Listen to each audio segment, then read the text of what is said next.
Well, good morning, people. Good afternoon, most of you. It's 12:48 here. Currently right now we're in Atlantic time, but it's still doubling for Eastern Standard Time currently with daylight savings. So we're on the same time frame. Today is June 16th, 2016. A lot of things going on lately. One unfortunate thing is the Orlando mass shooting that took place a few nights ago.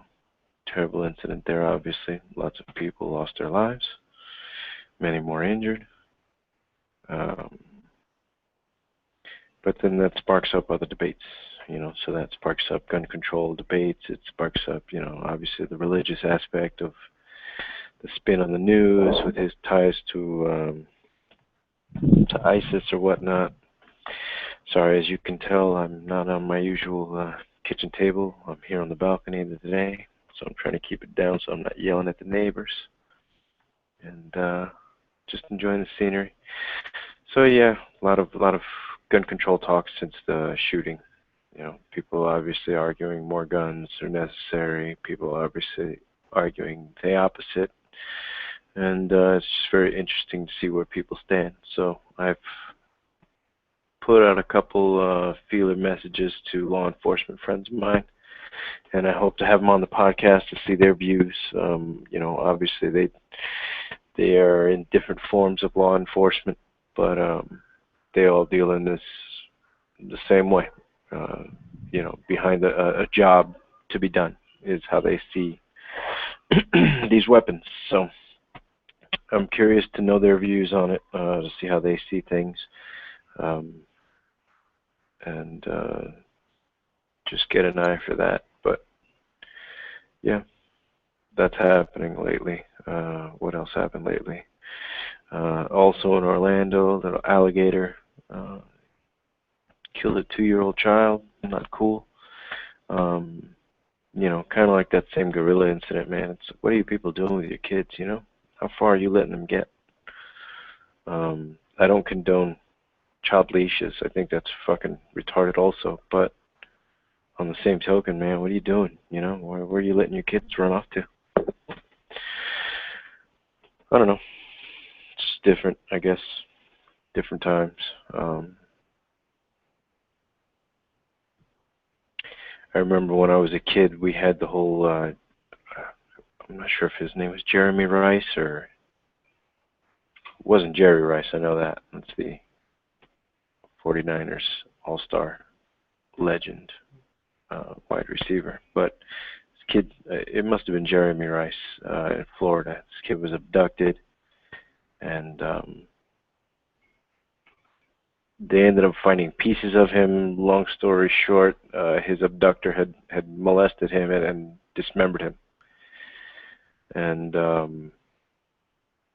my mother was at the time, that was the freak out. We couldn't go anywhere, we couldn't do nothing with strangers, and it was like, yeah, I mean, things closer to home were happening to us then. I'm not going to bring up her situation, but a family member of mine. Actually, we've had a couple family members under the go through some situations, things I won't talk about for them, but it's, there's definitely predators out there, and we just need to be vigilant, man. Just need to be paying attention at all times. I mean, it's nice to be liked, and it's nice to go out and see that person that everyone waves to at the bar, or everyone waves to in the corner, everyone waves to at the job, Mr. Joe Normal, and some of these people are not like that. I mean, look at that whole shit that happened up in Cincinnati a couple of years ago with those girls who were abducted several years. That was, I want to say Cincinnati or maybe Cleveland, but yeah, that guy had abducted those ladies many, many years, and he had them living in, they made a movie about it. I don't know if it was on, I'm sure it was on that network that always does the freaking documentaries. But there's people like that exist out in the world, and you just can't be too carefree. I posted something on social media a couple of days ago about this guy, and I want to say it was Alabama, who attempted to abduct a 13 or 12-year-old young lady out of a dollar store with her mother standing next to her. You know, the creepiest part was to watch this guy maneuver. You know, he's walking around inside the store. He positions some shopping carts in fashions where it's like, you know, when I zigzag through it, you know, you can, it was disturbing to see it. And then, you know, he goes beyond the camera angle, and the next time you see him, you know, he's just yanking this young lady by the arm. And, you know, her mother had the presence of mind to throw her body weight on top of her child to make her extra heavy so that the guy couldn't just drag her the way he was. You know, I mean, he was manhandling her much like the gorilla did the infant. You know, I mean, just, you're coming with me, and no choices about it. You know, that young lady was not prepared to defend herself. You know, there was a response video done by the Gracie brothers. For a lot of you who know, I'm a big MMA fan. The Gracie name has been very popular with Brazilian Jiu-Jitsu and MMA since Royce Gracie and his brother Rickson did a tear through mixed martial arts competitions. You know, Royce Gracie ended up being defeated a couple times. Rickson officially never went with a loss on his record. Essentially retired undefeated in official competition. But these are younger nephews of theirs who have really taken the family name and gone back to its origins of education of jiu-jitsu and to build up its reputation and to, you know, to uphold the standards that their grandfather set, Helio. And they made an amazing response video as to, you know, techniques that young ladies, lighter people, small men, young children, all could use in order to slow down an attack of that manner. You know, enough to stir the criminal away to, you know, thinking twice about committing the continuing on with the act. And so those videos were really good. I reposted those. I'll try to do the link underneath the description. But it's been, you know, a lot of crazy shit going on in the world, man. You just never can be too vigilant. You know, some people are like, oh, well, the world hasn't always been this way. Well, you know what? Since I was a kid, yeah, I can remember every decade or so several attacks being publicized. You know, there was a post the other day, I would assume by a gun enthusiast, Second Amendment promoter, that was quoting off other U.S. attacks where it was mass shootings, multiple victims, and you know, basically saying that, you know, don't let the media take your eyes off of what it is they're trying to do. You know, they have an agenda right now that they're pushing with this story. Stories like this give them that motivation, and that motivation, from what we see from some media outlets, is to scare the public. You know, and depending on what channel you're watching, you're either going out to go purchase a gun, or you're demanding for everyone who has their gun to go give it up. You know, my IT teacher for the school that I went to, I have him on Facebook still, and he had a post the other day that was that he'd rather not be the victim groveling on their feet, you know, on the ground or on their knees, whatever it is, that he was going to go arm himself. And you know, there's statistics that would prove otherwise. I'm sure there's some statistics that are for it, but having more untrained weapons in the field, out in the open, among civilians, is not the answer we're looking for. There was a great podcast with Michael A. Wood, who is a former Baltimore police officer, a former Marine. He was recently on the Joe Rogan Experience, and he was explaining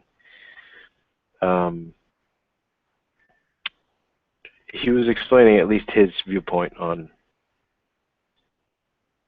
the whole mass, you know, whether or not more weapons in public are better for us or not. And, you know, all the statistics he was quoting was all showing that the more untrained weapons in the field, sometimes even the more trained weapons in the field, the worse the situation gets. Everything can de-escalate when we have less weapons.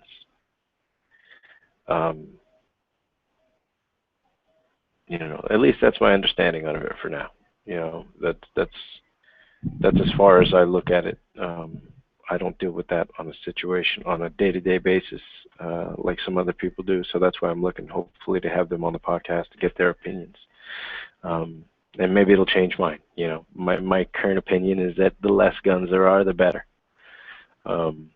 Do I think that we need to go into lawful gun owners' homes and take them? No, I don't. I think they should be able to keep theirs.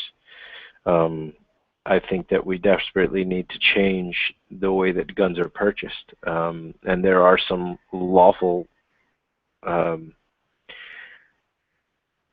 purchases that end up negative, such as in this Orlando case, but for the most part, it's the illegal guns that we need to focus on. How does that happen? Who has the answer to that? That's a great question. Certainly not me, but that's just one of amongst many things that's been going on lately, and I figured we would touch on that really quickly. And to see how everything's going on with you guys, man. Just checking in on you. It's been a little while since we've done the podcast. Had my cousin Vivian on last week. That was great. Thank you, Vivian, for joining us. I can't wait to have you back on so we can finish up more conversation. Going back over that podcast, it dawned on me that I hijacked the entire conversation, almost the entire 3 hours that we were there. So, looking forward to having her back on so we can give her some opinion space there. What else is going on? Not a whole lot.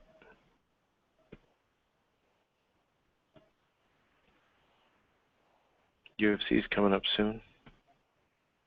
McGregor and Nate Diaz #2 has officially been announced for August. Brock Lesnar is now going back into UFC 200. Apparently his condition... You know what? I meant to look that up the other day because I've been going through, some of you already know who follow the podcast, I've been going through all the UFCs from the beginning, and I have been watching them all. So I just recently saw Brock Lesnar at UFC 100, and he just ripped apart Frank Mir.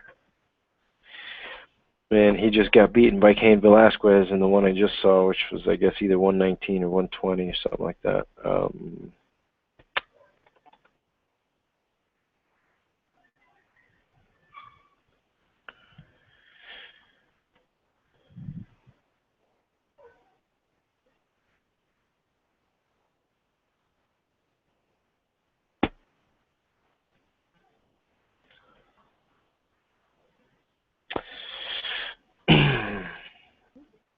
Diverticulitis was what he had. What is diverticulitis? Good question. Why don't we find out? Yes, according to NIH.gov, is small sacs or pouches of the inner lining of your intestine that becomes inflamed or infected, usually in the large intestine. This can cause a variety of things like left lower quadrant pain, fever, and elevation of white cell count in blood tests, and also things like nausea, diarrhea, and the most common symptom is abdominal pain, but most severe causes can arise. Okay, so that's what he had.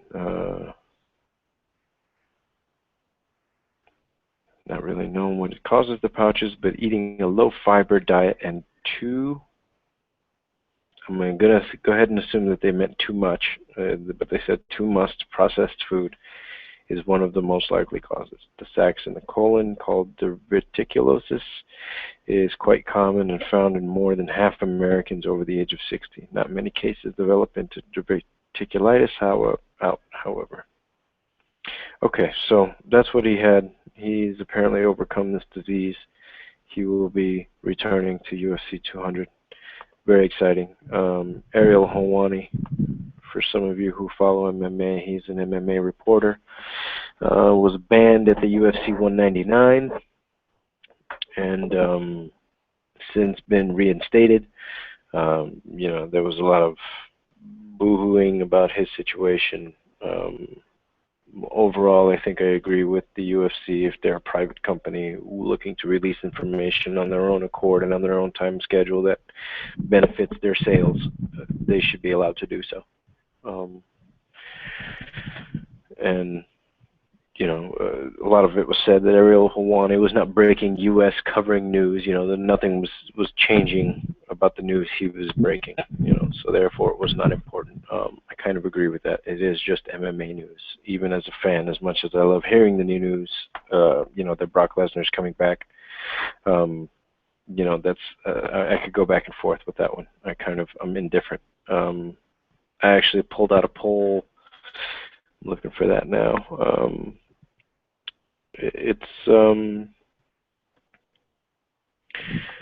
I asked how many people were interested in seeing Brock Lesnar. I was interested to find out that 42% of people don't care, and this is all from an MMA circle that I follow in Google Plus, or a community of MMA fans. 42% of them don't care. Only 33% were interested, like myself, and 25% of people were actually excited about him coming back. So I was interested to see that the majority of people don't care. So that was like, okay. I was gauging MMA and UFC enthusiasts on that, and it was interesting to see those numbers. So I figured more people would have been excited to see him come back. Maybe there's some WWE fans of his that are more excited to see him come back than the UFC fans are. In watching his old fights, yeah, he was no MMA genius. He was not going to be a legend without being the size he was. But however, for the size that he was extremely athletic. He was beasting through guys in the UFCs that I've just currently rewatched. And it's going to be interesting to see how he comes back against Mark Hunt. Mark Hunt is a vicious knockout artist, but he can lose too. He's lost before. Having trouble remembering right now who it was that armbarred him, but somebody armbarred him. And everyone can be beaten, especially when you're going out there just slugging fists at another person's face. It takes very little skill. As they say, you can walk any person can walk into any boxing gym, and you have a puncher's chance of knocking anybody out. The same is not true with wrestling, with jiu-jitsu, with any kind of grappling. It's not correct. You're not going to get lucky. You're not going to turn at the right moment. You're not going to get them to turn at the right moment. When it comes to grappling, when it comes to holding on to someone and not being held on to, you either know what you're doing or you don't. And without any kind of training, you're pretty much up shit's creek. So it's interesting to see how they come into this. Mark Hunt is, he's a knockout artist. That's what he goes for. I haven't seen much technique from him, although, I haven't seen all of his fights. But from what I've seen from Mark Hunt, he will go out there, he will box, and he will hopefully knock out Brock Lesnar. If Brock Lesnar is smart, he will not take that same approach. He will go in with technique. At worst come to worst, you stand and bang, but you need to have your game plan. And that's what makes really good fighters like the Diaz brothers so very exciting. They want to stand and bang you out. They want to stand and knock you unconscious. But if you take the fight into any other aspect, they are completely prepared for you. They have this hilarious thing that they call ninja shit. And it's absolutely true. Nate Diaz absolutely showcased it in his fight with Conor McGregor. He's been showcasing it for years. He just fought the stun gun, Hyung Dong Kim, in the UFC that I saw yesterday. So I want to say it was UFC 125 or so. He lost the decision. And if you look at their records, most of their losses come by decision. To my knowledge, and I could be speaking out of turn, that I've seen so far, none of them have lost by submission, and I do mean Nate or Nick Diaz. I do know that Nate eventually gets knocked out by Josh Thompson via head kick, although I don't believe I've seen that yet. All his other losses are by decision. The guy barely squeaks it out. They're usually very controversial decisions. Same thing like what happened with Nick Diaz and Anderson Silva. Controversial decision, right? Who won that fight? It could have gone either way. Anderson didn't assert himself, and Nick Diaz certainly did not finish Anderson. So what happens? You know, in my opinion, a draw. Neither one of them stood out from the other. There's an excellent point-by-point scoring system that was just recently introduced to me that makes so much more sense that's a 10-point must system that the UFC currently imposes. Simply for the fact that, you know, there's nothing, I don't have anything against the 10-9 system. It just doesn't work well for MMA in the sense that in boxing, you can only do two things in boxing. You can attack with your hands or you can defend. You can use your hands, you can move away. You know, you have your options when it comes to your defense. A 10-9 system works really well there. You know, either you hit him more than he hit you and you defended yourself better, or he did. In MMA, you have not only that aspect, you also have grappling. So, yes, you outstruck him. However, every time you guys clinched, he needs you. He hit you. He threw you. He slammed you. He pushed you into the cage. He pushed you into a worse situation. You lost those exchanges. When it came to the ground, you lost those exchanges. You got outstruck on the ground. You know, yes, you were on top of him. He out-hit you. You know, yes, you had him on his back, and he beat your face in. Who won? The guy who beat your face in. You know, it doesn't matter what position you're in. If you're gaining momentum, you're going to end up winning that fight unless something drastically changes. So that was interesting to see that point system. Thank you, Byron, for that. What else happened? Luke Rockhold. It was pretty funny. I saw this pay-per-view with my mother here, and she kept asking every time Luke Rockhold was on the screen who that was, and it was like, yeah, it's okay. He's a dollface. If you're into white guys, which my mother is, you know, he's a good-looking guy, very muscular, and she was like, well, who do you think's going to win? I said, well, you know what? It could go either way, but I just don't think Bisping's got the tools to deal with this guy, man. He's just too much of a ninja. But then, you know, he walks out to the ring, and he's got this look on his face like, come on, let's get all this bullshit over with. I just want to beat this guy and go back to taking my nap. And shit did not work out well for Luke Rockhold. For those of you who did not see it, it was a first-round knockout for Michael Bisping. I've never really been a fan of Bisping. I thought he was always a very brash douche. But I have always given him credit as far as he's an excellent fighter, very enduring. He'll go to war. He's been in wars before. He's been tagged. He's been dead asleep during a fight. If you know, I've seen some of his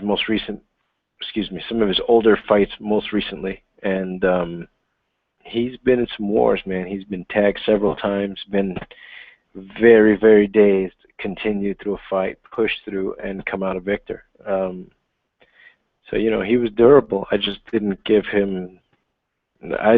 he would beat Luke Rockhold. I thought Luke Rockhold was too much of a ninja. Can happen to anybody, especially when you come in with Luke Rockhold's attitude, you know. He was very, very obvious with his demeanor of, this guy cannot hurt me. This guy poses no threat. And he went out there and tried to rush through everything. You know, he was like, well, I'm going to finish him in the first round. Didn't take him seriously. Boom. Just like that. New champion. On the flip side, we had Dominic Cruz and the Uriah Faber fight. That was interesting if you're a Dominic Cruz fan. If you were a Uriah Faber fan, it was a boring fight. We saw Uriah get lit up a couple times. Cruz stunned him with several punches that sent him down. And just overall chess matched him. He chess matched him into a game of checkers. And, he kicked him from all kinds of angles, amazing angles, and he was able to take that W home and remain the champion. So it was a very interesting fight. I'd be interested to see him do a rematch with Dominic Cruz. I'm sorry, with TJ Dillashaw. I'm just interested to see how TJ would come into another match without the anger that he had in the first time. Because he had that demon's look in his eye, which is, I'm going to knock this dude out. And it obviously did not end up that way. After 5 rounds, Dominic Cruz outclassed him.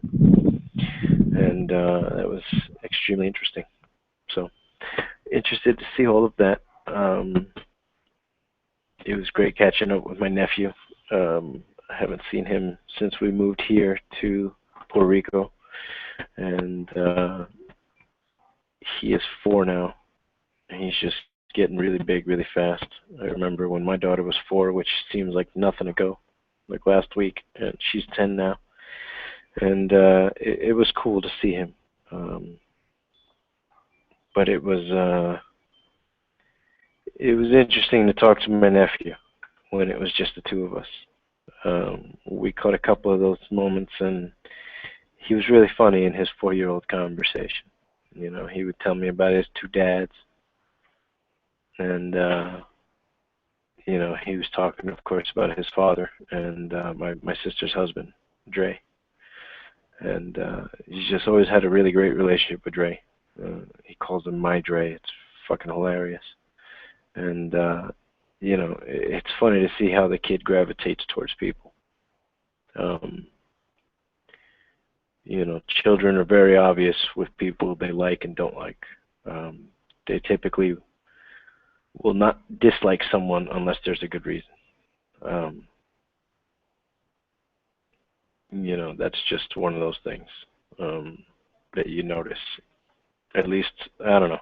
Maybe it was just maybe my daughter's just different, but you definitely notice how kids react to certain people, and when they feel a threat, they're completely off to that person.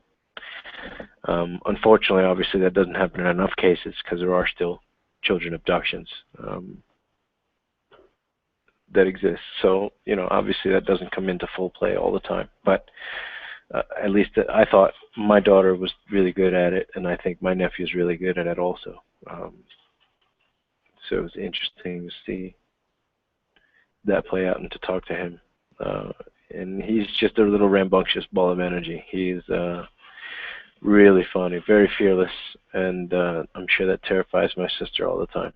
But, it's one of those things where if you've been fearless long enough, you pretty much know that there's nothing to be scared of. If you're going to get hurt, it's going to hurt, and that's going to be that. Obviously you could always fall, break your neck, and kill yourself, but unless you walk around in a foam bubble, that's always going to be the case. So, I think it's just better to teach these kids, especially when they're fearless, just what they're capable of, because they obviously will figure it out when they're incapable. It'll hurt. And they don't really need to be explained that. That's kind of an obvious statement from your body, no matter who you are. So I just thought that was interesting to see him. It's been a while. And my daughter left back with my mother and my grandmother back to Miami, so that was cool. She's enjoying her summer vacation. But yeah, it sucks because I don't have an ice cream or pizza buddy around.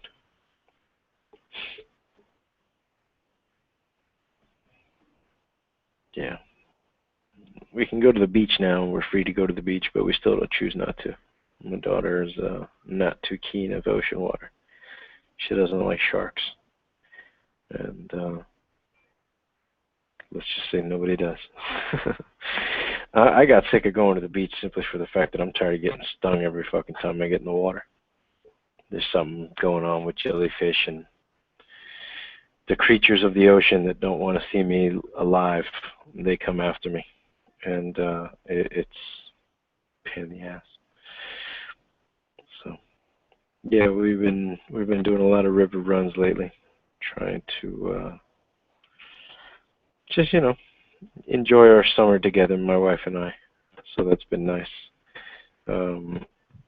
We get to we get to we get to do a lot of things that a lot of couples don't get to do. We have the fortunate we have our fortune of having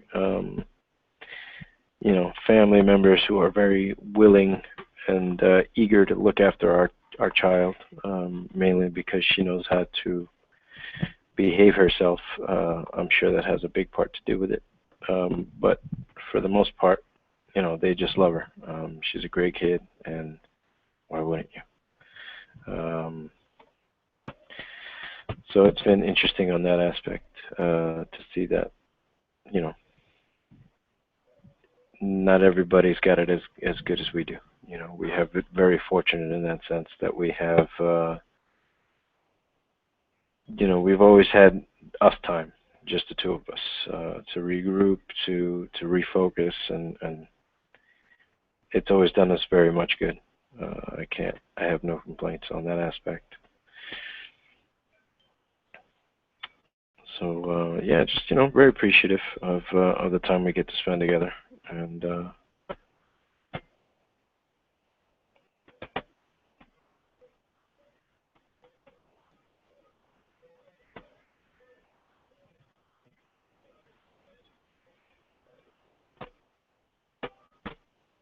sorry, it dawned on me that I had not put the link out for this, and so I'm doing that very, very quickly. My apologies to you.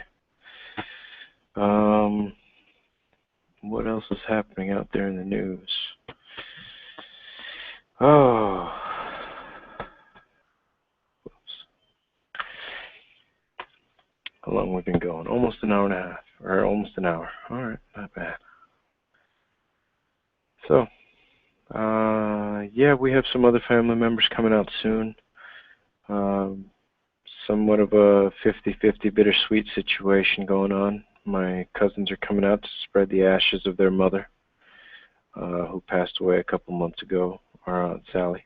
And her family was Puerto Rican, so they are bringing her back here to the motherland to spread her ashes. And those were her wishes, so that's a good thing to honor her wishes that way.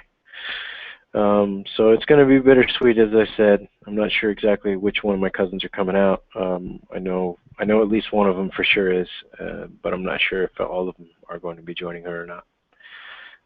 In any case, it's always good to see family. Always good to catch up. I was listening to this podcast, and I listened to several now that I started doing one. I just kind of compare notes as to what their content feels like and what mine feels like, and then their flow of conversation compared to mine. I was telling my cousin last week that I'm not really crazy about doing podcasts on my own, unless I'm doing a stick tutorial. So when I string up sticks and I do stuff like that for lacrosse, then I feel a little differently about it, because then I feel like I'm educating at least. Whereas here, I just feel like I'm giving my opinions that are a little bit more concrete than me just saying them and then floating into the air. Here they're recorded and they're just kind of being,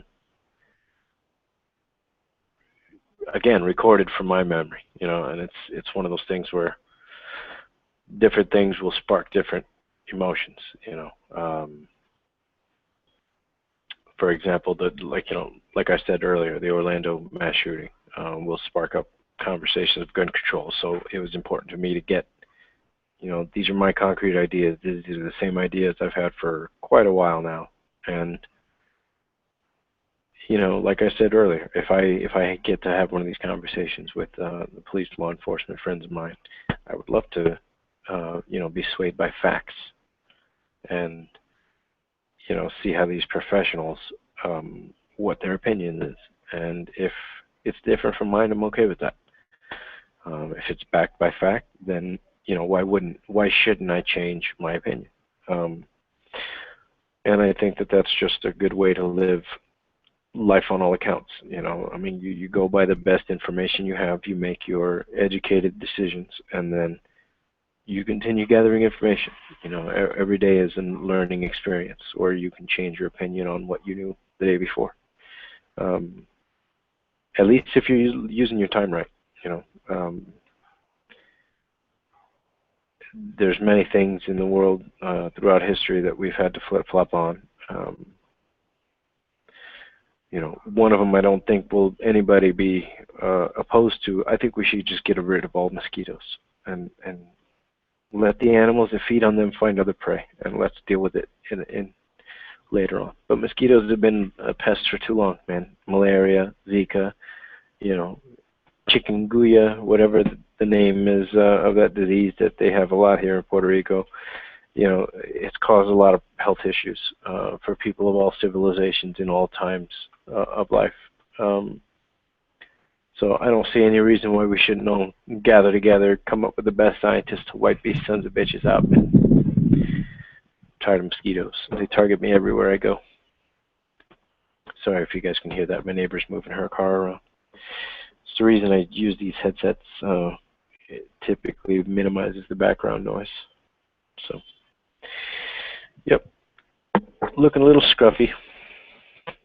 I'm in the process of growing out my hair again, at least for a little while. She's washing her car before she drives it out to the dusty city, so it can get more dusty. Good move.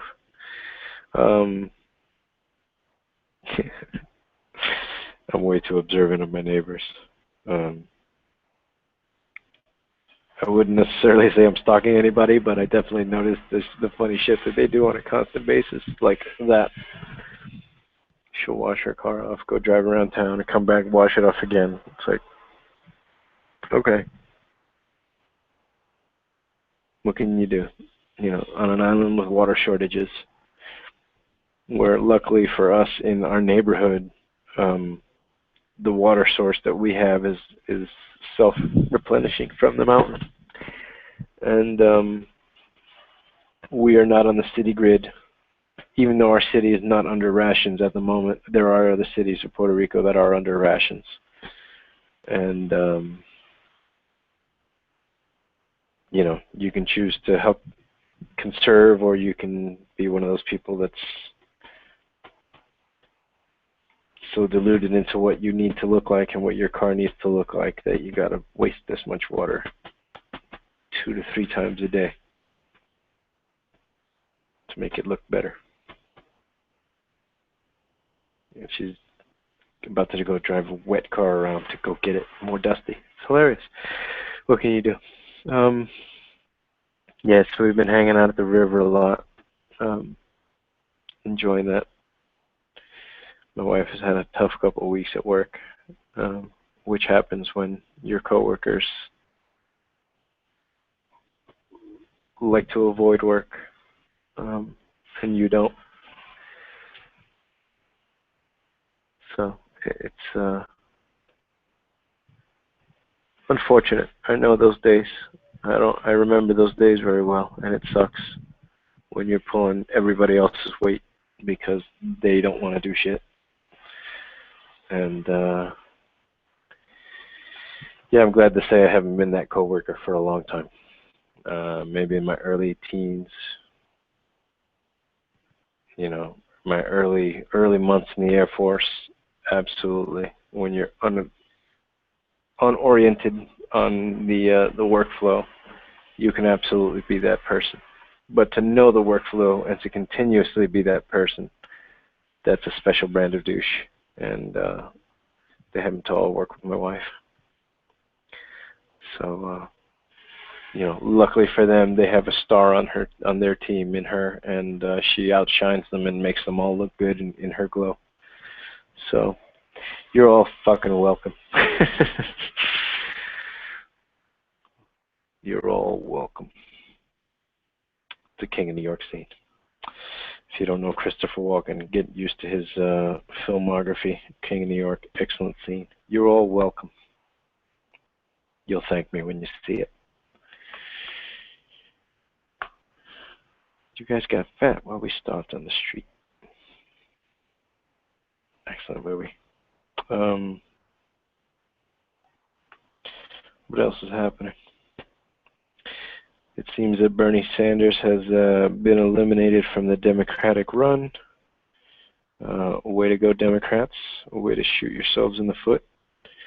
I saw an excellent podcast weeks ago with Joe Rogan again and a candidate by the name of Gary Johnson, who's a independent liberal. And to hear those views was very eye-opening as well. He was very interested in closing down the IRS, taking away the income tax, and changing that into, I forget now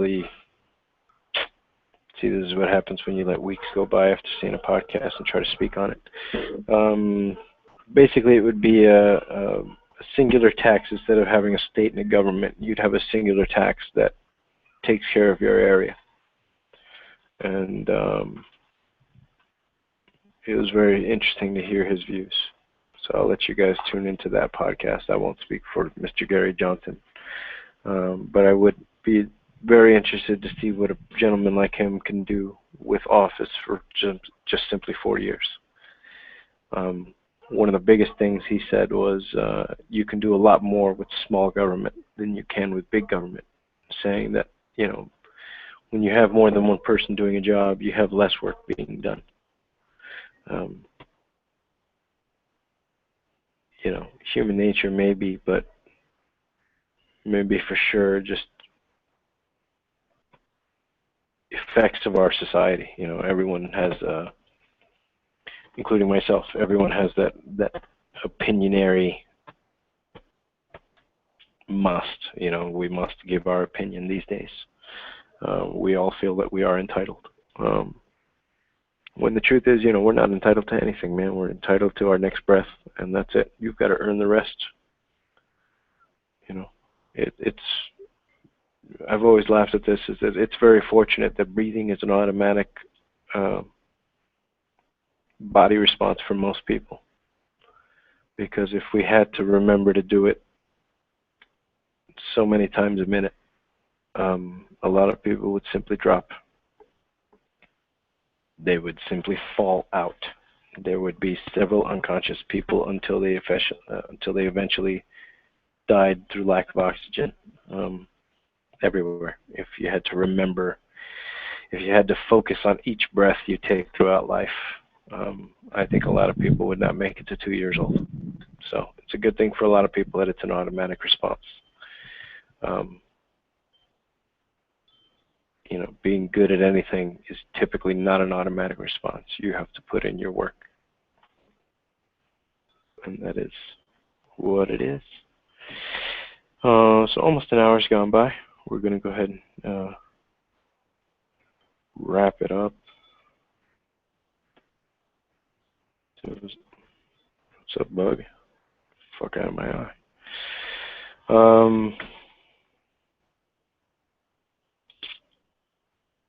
Yep. So working on the new app for the Perception Therapy Podcast. You can still get the app on my website, salvatech.com, /perception-therapy-podcast.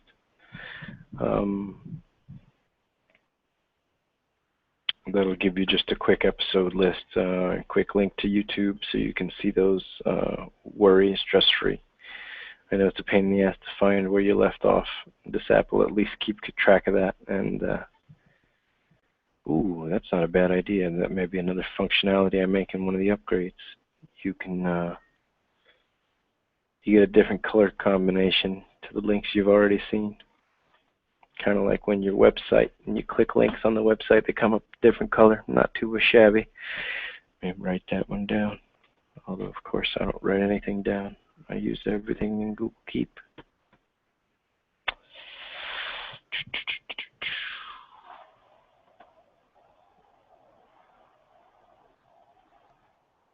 Hey now, my note is missing.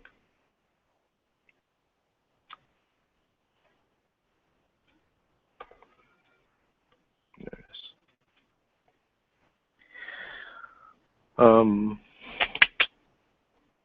What else? Yeah, so finally did my first job in Upwork today, Upwork.com. For those of you IT professionals looking for remote work, this is a terrific website. I did an extremely easy function today, and I got paid for it right away. Not too bad. So yeah, it was pretty solid, man. I was pretty satisfied with the way that this website handled it. You know, guy was looking for somebody to do a job that was what I would consider easy as bread. Even though I know that's not a correct terminology. It's all good. It's my phrase. You don't got to use it. So I submitted for the job. He messaged me back a couple times, just asking further on questions to see how good I was going to be. And, you know, I answered all his questions. And it was like, yeah, listen, man, if you want this done, we can knock it out. No problem. Less than 5 minutes later, I had money in my account already. And I was helping this guy out with his problem. So remotely connected to him, took care of the job he wanted done, and jumped back out. So all good. It was not bad.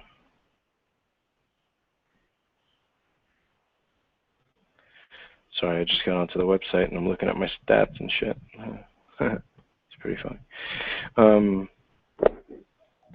Yeah, so I was pretty pleased with it. Very easy. Maybe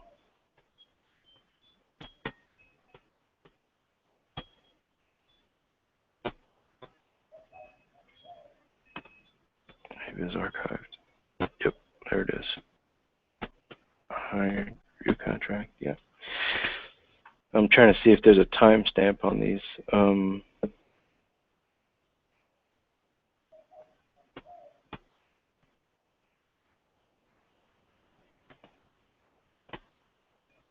Yeah.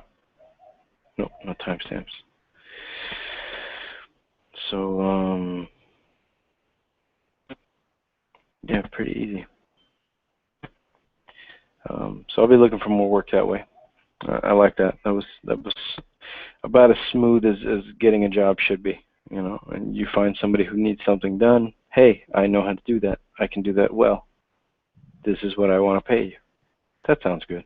Let's go ahead and do that. Approve it. Done. Now you have my time. You have my knowledge, and you have my support. So yeah, I was pretty. Wait, track time with the desktop app. Okay, hang on. Oh no. Okay. Of course, their software is only going to be for Windows, Mac OS, or Linux. Come on, people, make a Chromebook feature. For the first time, that's another thing I wanted to talk about. I should have made notes for this podcast. But for the first time in market share history, Chromebook is outselling Mac OS. People are coming to the realization that you don't need all the bullshit that they sell in a computer when you buy it. So small story. Back in 2007, I bought a Mac. Yeah, it's just a regular iMac, 24-inch iMac. I bought it in Miami right after tax season. That iMac died on us. Maybe we've been here for 7 months, so maybe 9 months ago, because it was right before we moved. And the amount of money that we spoiled, shit, fuck it, it's already in the past. We spent like $2,500 on that Mac. And the only thing I used to use it for was to watch movies.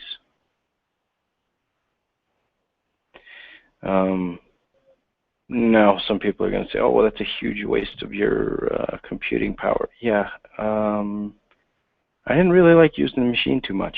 It was annoying. So I would use it simply to, well, the Mac had a software where I could rip DVDs, so I would rent them, rip them, and then keep them on my hard drive so I could watch them whenever I wanted to. And the hard drive was connected to the Mac, and the Mac movie station was also connected there. So that was our home theater for almost 10 years. 9 years, whatever it is. And that's pretty much all I used it for. You know, you use machines now for the internet, and the Chromebook does all of that and then some. You know, you can get all of your offline Gmail, offline Google Docs. You know, there's software that they build into it. I'm looking around real quick. Hootsuite is a software I use to, you know, publicize my podcast. I get all my music on Google Play Music, so there's that. I have Netflix. I use Chrome Remote Desktop to support people, and TeamViewer, and I just downloaded TeamViewer earlier today to use for this project that I had with this gentleman. You know, easy as that, man. I mean, it's everything I need. It turns on in 8 seconds. I've rebooted, excuse me, that's not the correct word. I have reformatted this machine twice, which for those of you who don't understand that when it comes to computer language, it's basically you wipe your hard drive completely from blank, right? Basically what Hillary did to her email server, you wipe it from scratch and you start brand new. No information on it, it's just the information that it needs to run Windows. When you do that to a PC, you're reformatting. When it comes to well, sorry, message is coming through. When all you need is to get to the internet to get your I'm sorry, a friend of mine just sent me a picture of his son losing his shit, losing at a video game. I used to be the same way. I used to lose my shit losing at Nintendo Contra. Anyway, you know, when it comes to the Mac OS and when it comes to PCs and when it comes to Chromebooks, I mean, I reformatted my Chromebook, which is, you know, a fancy word for power washing. I power washed my Chromebook and had it up and running again in less than 10 minutes, which basically means that I power washed it as if it had come out of the box brand new and signed in with my Gmail and continued. You know, I was having an issue with my Chromecast and UFC. I was unable to stream my UFC to my Chromecast and watch it on my TV instead of watching it on my laptop. And I looked into the issue, and several people said that, you know, after they power washed it, all their settings defaulted, and they were able to do it with no problem. So that's what I did. Power washed my machine, and wouldn't you know it, you know, fresh as a daisy, there it is. I can now Chromecast my UFC to my TV. So as far as connectivity, as far as, you know, just using what you need, if you're on the internet as much as most people, get yourself a Chromebook. You know, it's far cheaper. And I don't mean quality. I mean price range. It's just quality is, or the price range is just cheaper. You're getting just as much processing speed and just as much RAM, and you're only using it for the internet. So I try to explain that one to, I dare say, my father. You know, maybe it was my mother. I can't remember who I was explaining it to, but okay. So your PC, if you're using Windows, you have your motherboard, which is the connection to everything, right? Everything is connected through the motherboard. You have your hard drive, which is where all of your hardware file storage takes place. So if you want to save a movie, it goes onto your hard drive. Then you have your RAM, which is your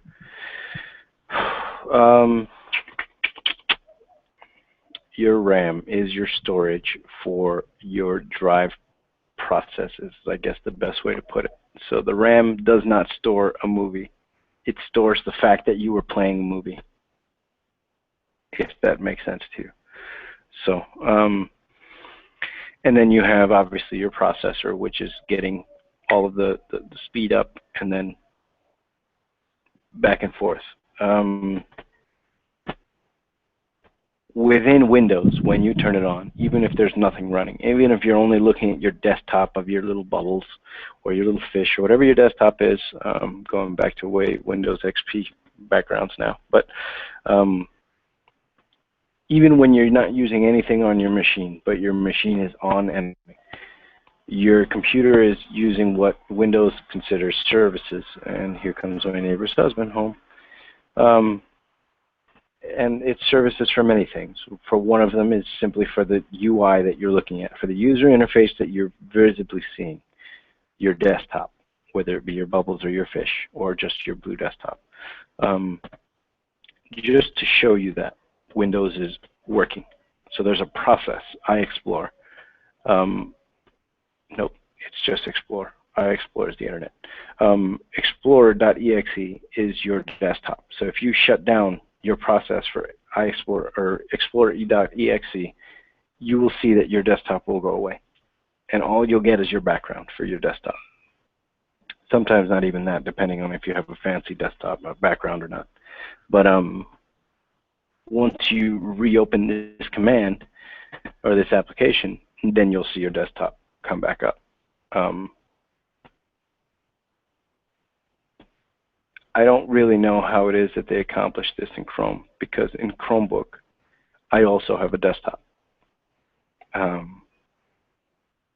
have ceased to be interested in the processes that go into accomplishing this to look into how my Chromebook does it. But I can tell you that with the RAM that my Chromebook has, let's see, I want to say with 8 gigs of RAM. But even with 4 gigs of RAM, you can pull off great things. I'm looking for my stuffs now.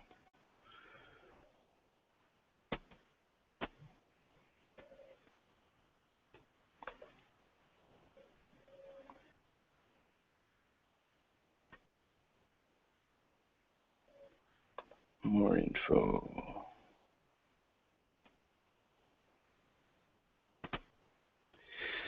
The other good thing is the Chrome automatically updates whenever they make a new update for Chrome.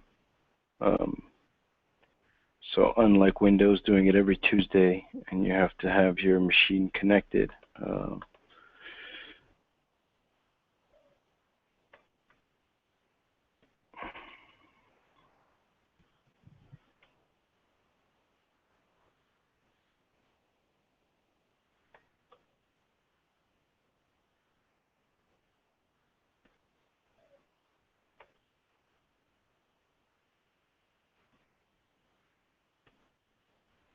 okay.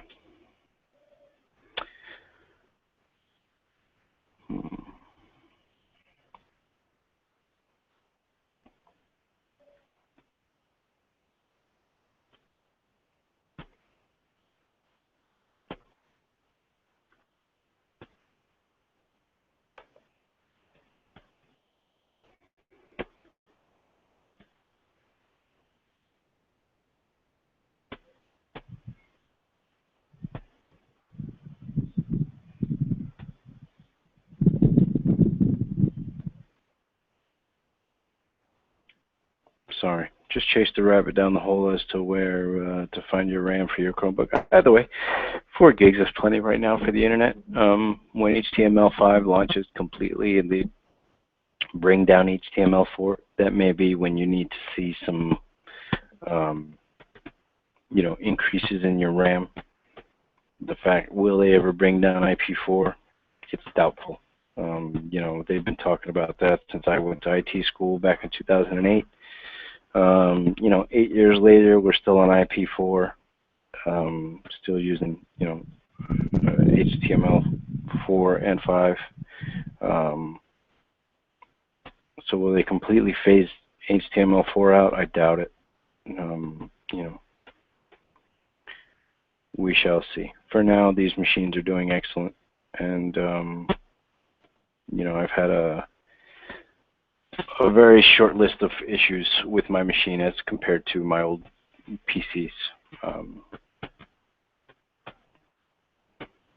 So I recommend these. I suggest them. My mother actually just got one. From what I hear, she likes hers. My father-in-law got one. I had not suggested his, but regardless, he likes his as well. So it's pretty great.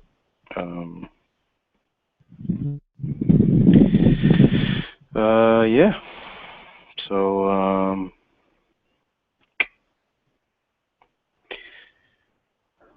got a couple things off the brain stem here. The election, the whole Orlando mass shooting, the alligator, the gorilla, stupid scenario. The parents should have been watching that kid. You know, it was interesting to see all of these things transpire in the last couple of weeks on the news. You know, I try not to stay too close to it. You know, staying too close to the news will make you a morbid person, always worrying about things in life. You know, I don't think you should be oblivious is all. You should be aware, but not live in fear. You know, it's a terrible thing when you're in the middle of enjoying yourself in a nightclub and some asshole comes in with a gun and starts killing people. You know, from what sounded like at an automatic range, or you know, an automatic rate of fire. If you're looking at any of the videos shot from within the club, Pulse, the night of, you know, the video I heard sounded like automatic gunfire. I could be mistaken, but you know, anything's possible. So don't live your lives in fear, people. When you do that, no one wins, you know. Really, no one wins. You lose a lot of experience that you could have otherwise gained. Look at this lady just whipping her minivan around like it couldn't kill someone. Gotta love your neighbors, right? You know, you can't live your lives in fear that way. No one wins. When you live your life in fear, you just lose out on aspects of enjoyment that you could be experiencing.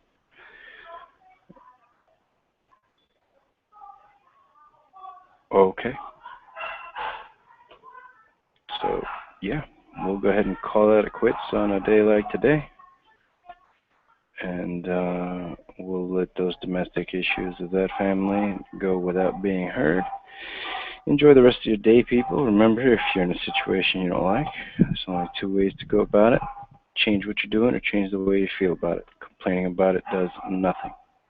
Take steps to correct or, you know, take steps to change the way you look at things. But until next time, be well. Hopefully I'll be joined by either my cousin, the breakdancer, the world-famous breakdancing Kid Glide, or one of my many law enforcement friends. So, till next time, be well, take care of each other. Peace.